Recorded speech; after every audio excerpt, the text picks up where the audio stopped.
sikia niwasanue jambo wanangu kuhusiana na candlestick. We all know kwamba tuna part kama hii tunaita the highest price, sawa? The highest price. Tuna part kama hii ambayo tunaita the open, sawa? Kwa sababu hii ni bearish candle, sawa? The opening. Hapa tuna closing price, the closing price, sawa? Hapa tuko na the lowest price. Lakini kitu ninachotaka niwasanue leo wanangu, niwaambie nini? Price above the highest price huko juu tunaita the nini? The buying side, the buying side. Na price below the lowest price huko chini tunaita nini? The selling side, sawa?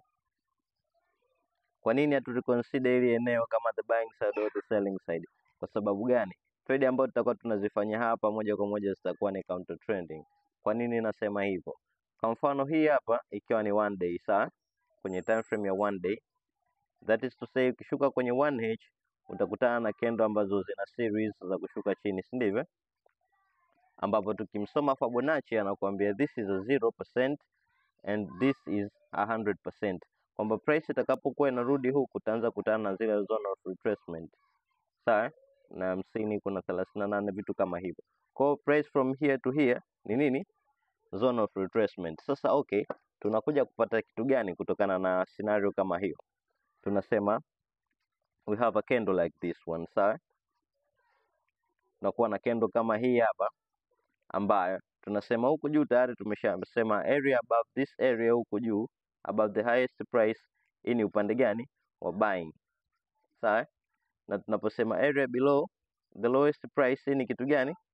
Hii ni the selling zone, sawa? Kwa sababu gani sasa nakwambia, au kwa sababu gani tunakuwa na idea kama hiyo? Tunakuja kusema kwamba endapo tukapata hichi kitu, sawa? This is a bullish engulfing, sawa?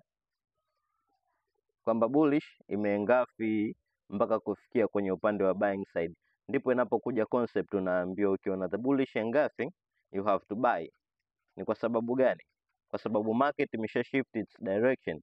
Hapa tulikuwa na zoni 0, hapa tulikuwa na zoni ya 100, ambapo Fibonacci retracement ukimweka anakuambia hapa kuna zoni ya 61, hapa kuna zoni ya 50, hapa kuna zoni ya 30 na ngapi hapa ya 20, sawa? Imeshavuka hizo zone of retracement, price imeingia kwenye nini?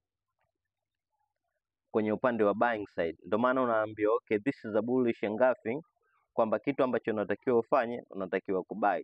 Sasa the other tip ambayo unatakiwa uchukue, when prices close kama hivi, subiria retracement ambazo zitakuja kufanyika kwenye 0%, kisha ndio wewe uingie kwenye market, sawa? Types of retracement inaweza ikawa nini? Inaweza ikawa ni minor retracement, kwamba ka retrace like masaa mawili matatu, price ikaja ikaendelea kushoot. Okay, sehemu gani inabidi uziangalie hizi? Angalia at the point ambapo price iko chini ama price iko juu, kama unataka kutrade the nini? The bearish engulfing, kwamba utakuwa na price like this and the bears wameengulf price like this, kwamba ameingia kwenye nini? Kwenye the selling side, kwa sababu 0% was here, 100 was here, amerudi ameclear, price imeingia kwenye nini?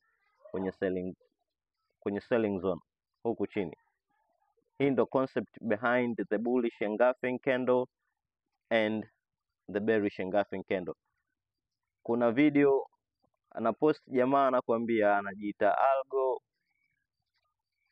TZD. Hii sio akaunti yangu wanangu. Akaunti yangu ni Algo TZ. Niko Bongo, my number ni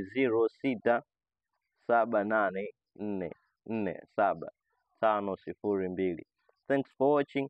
Jamaa kama tutaenda kumban itakuwa unyama sana.